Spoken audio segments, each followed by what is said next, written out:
Hello there, my name is Chris Palmer, and in today's CTR Manipulation video, I'd like to share with you what works, what doesn't, and why.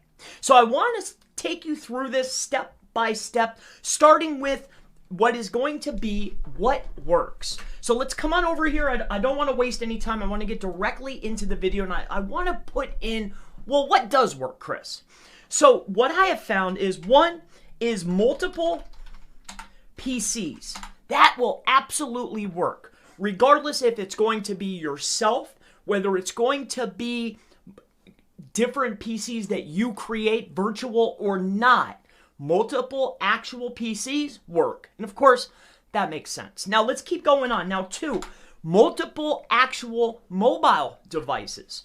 This 100% works. So multiple mobile devices. All right.